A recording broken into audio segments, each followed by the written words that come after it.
When we're looking into the future a little bit here, when we're talking about models and powertrains, would you say that hybrids are going to be more important than fully electric models when we're looking into beyond 2030? So I think at the moment we're in a time of real transition, and the entire automotive industry is trying to keep up with the way the landscape is changing. Yeah. So at Bentley, our approach is to have a real blended solution. So you'll know that later this year we launch our first EV. That's on track. The launch process for that will start really soon. Yeah. At the same time, at the other end of the spectrum, at the end of last year we launched the Super Sports. Yes. Pure ICE powertrain. That car goes into build next year. And then in the middle of that space we've then got the hybrids like you've been driving today. Yeah. That strategy will continue for at least the next 5 years. So once we get into the 2030s, we're still going to have this blended approach. Right. For Bentley, a big part of the solution is giving the customer the luxury of choice. So whether you want the sustainability and the ease of use of an EV, whether you want the pure gasoline performance of an ICE, or the best of both worlds in a hybrid, our model range will be able to offer our customers all three of those solutions.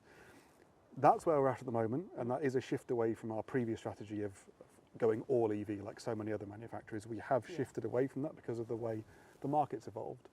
That gets us into the 2030s. After that, I think we have to respond to whatever the customer demand is and where the market is. Yeah. Thank you very much.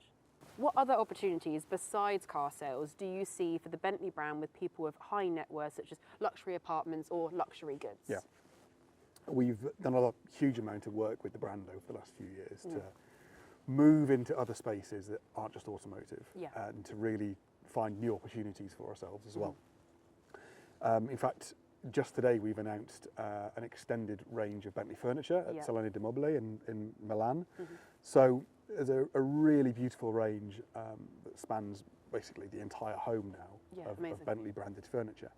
At the same time, we have our architecture projects. So the first one being in Miami.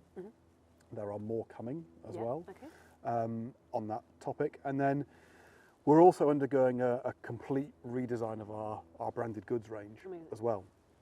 I can't say much about that yet, but I've seen some early designs, and it's a real shift in the look and feel of Bentley branded things. It's much more youthful. Cool is a horrible word because it's subjective, but it's leaning more in that direction. At the same time, I have a personal interest in model cars. There's work being done there. So the point for us is whether you are a Bentley customer and you're looking to buy a home sound system or furniture or an apartment in one of our architecture projects, or you're an enthusiast and you want a baseball cap.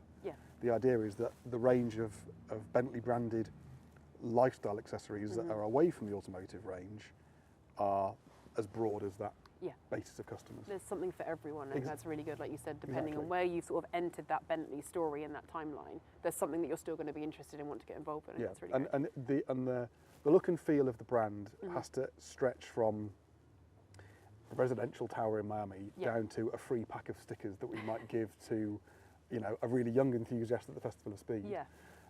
But the point is we have that spread of appeal. That's great. But looking at the recently opened India showrooms, what are sort of the initial reactions that you've got from that and indications? Yeah, India's one of those markets for us where we see real potential.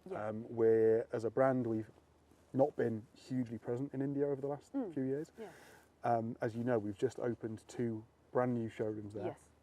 And I think we'll see over the course of the year how that goes, but we think there's real potential there in the market. The market is very positive towards us at the moment. Those showrooms have had really, really good receptions after opening. Ask me again in a year, and hopefully I'll have some good news to report. Looking at obviously being a parent company to Bentley, how does that sort of work with that, those shared resources there? What's the relationship that we have going on? So Bentley's relationship with Volkswagen is hugely important to us ultimately. The first thing to say is there is no pipeline of money that comes from Volkswagen to Bentley. We are entirely self-funding. Of course, That's really important because when Bentley was bought by Volkswagen 23 years ago, or more than that actually, there was a heavy investment. All of that money has been paid back by Bentley ultimately, so we are financially independent effectively.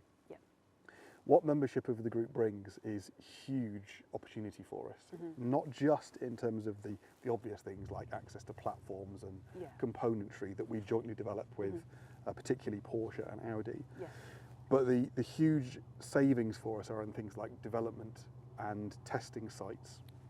So the facilities that we have access to through group, the laboratories, the testing locations, and the shared knowledge of those R&D teams and those other companies, hugely powerful for us. And as cars get more and more complicated, particularly with electronics and software, the more experts we have in the business, the easier it is to move through those development programs. So we are self-determining, we're self-funding, but we have access to this enormous resource across Europe that we can learn from, and likewise they learn from us. So we have a number of centres of excellence at the Bentley campus in Crewe, and we can pass on our knowledge and our skills and our learning into some of the other group brands as well. Amazing. So we give back, and ultimately it means that we as Bentley can focus our investment on the things that make a Bentley a Bentley. Yeah, definitely.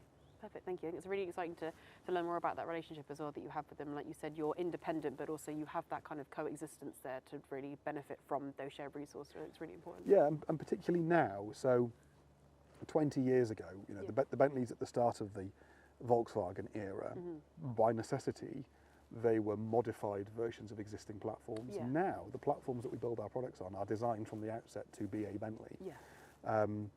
So our engineers work with our counterparts at Porsche, for example, and we co-develop a platform that can be so flexible that it can be, for example, a Continental GT or a Porsche Panamera. Amazing. And those two cars can have completely independent wheelbases, track widths, engine sizes, wheel diameters, interior volumes, all on one platform. Amazing. What is that typical Bentley customer? Who are they? And also, have you seen a generational shift? Obviously, with Gen Z coming into sort of the picture, has there been a lower age range that you've seen? How has that kind of evolved? Yeah, the slightly tricky answer is there's no such thing as a typical customer anymore. I think 30 years ago there might have been. Now there is significant variation by region, both in terms of the age profile and the gender ratio of our customers as well. The important thing for us is to make sure that the cars and the model ranges that we offer are flexible enough that they can be configured to suit any customer.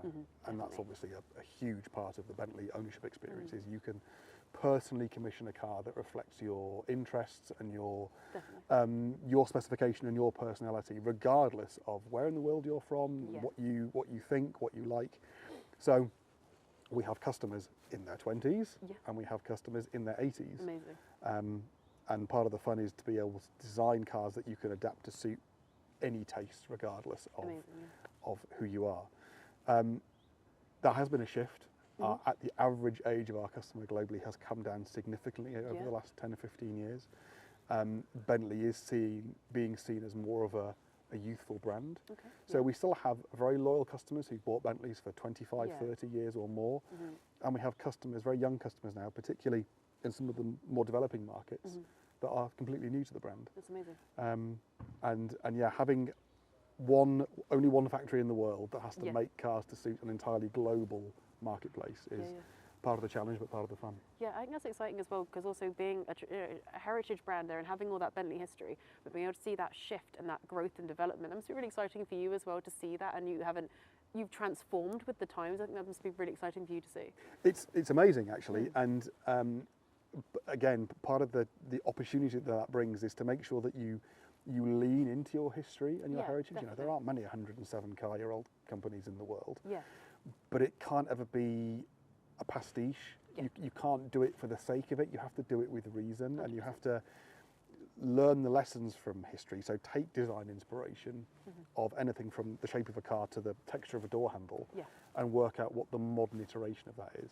And I won't say too much, but you're going to see a lot of that in the EV that we're launching later this year. It's really you'll see the future developments of those heritage themes that have been developed by our design team. Definitely, thank you. You said gender, and you've seen a bit of a split there. The International Women's Day car, I think it was amazing to be a part of, and to go to the launch of that and see all of that happening.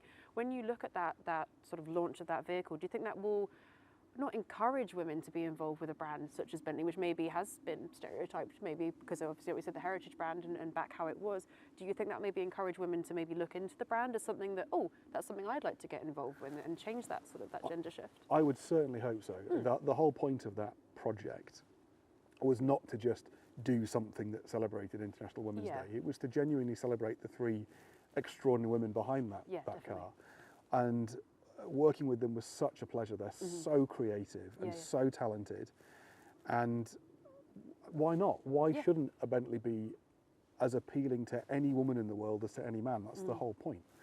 So I hope so. You know, if one woman out there saw that project and was inspired by it, that would be amazing. Yeah, definitely. But that project was not about generating sales. It was about supporting those 3 incredible talents and embracing them into our brand and 100%. showing what they could do when they were doing something out of their usual scope. You know, they're 3 musicians. They'd never designed a car before.